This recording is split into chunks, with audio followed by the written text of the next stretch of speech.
Hi అండి, రైతు సోదరులకి నా నమస్కారం అండి. ఈరోజు మనకి అందరికీ తెలిసిందేను ఏంటంటే మన ప్రపంచం మీద యుద్ధం అయితే జరుగుతుందండి.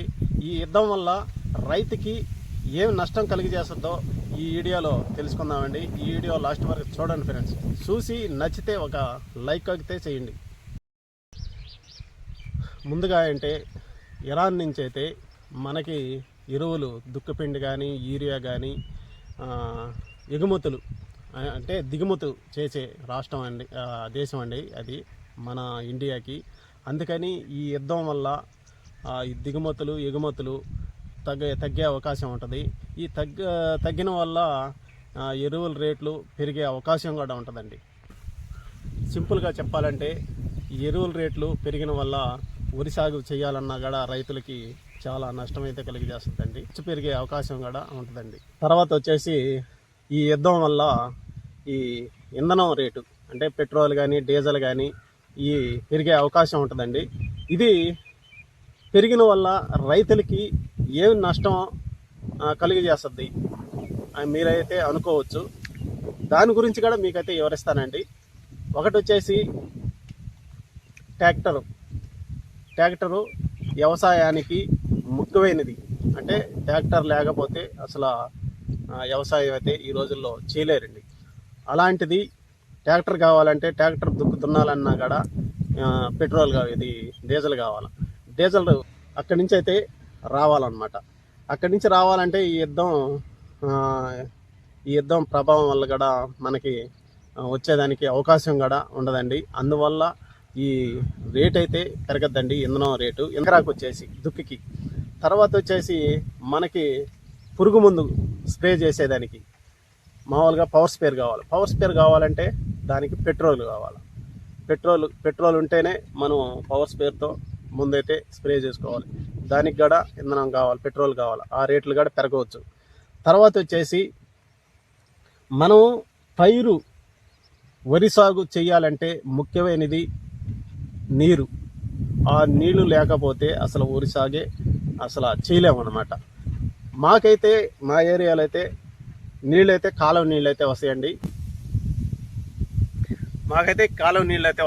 ఈ కాలువ నీళ్ళు అంటే మాకు డ్యామ్ ద్వారా వస్తాయి అన్నమాట.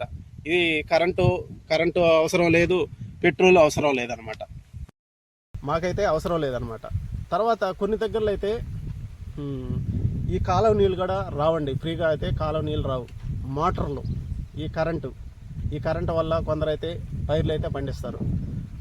తర్వాత కరెంటు కూడా లేని ప్రదేశాలు అయితే ఉంటాయండి. వాళ్ళకి ఈ మోటార్లు అంటే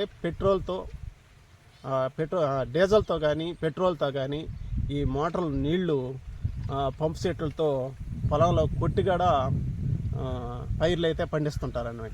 ఈ మూడు విధాలుగా మనం రైతులైతే ఈ వరి సాగు కానీ ఏదైనా వ్యవసాయం అయితే చేస్తారండి. తర్వాత వచ్చేసి మనం ఎన్ని చేసినా కూడా అంతకుముందు అయితే రైతులైతే ఈ కూలీల సహాయంతో వరి కోతలు అయితే కోసేది అనమాట. వరి కోతలు కోసి కుప్పలేసి కుప్పలు నురిసేది అనమాట. కానీ ఈ రోజులు బట్టి ఈ టెక్నాలజీ పెరిగిన వల్ల వరి కోత మిషన్లకి కంపల్సరీగా డీజిల్ అయితే కావాలండి. డీజిల్ కావాలంటే మనకి అక్కడి నుంచి దిగుమతులు అయితే రావాలన్నమాట మన ఇండియాకి. దానికి కూడా రేట్లు పెరిగే అవకాశం కూడా ఉంటుంది. తర్వాత వచ్చేసి ఈ పండించిన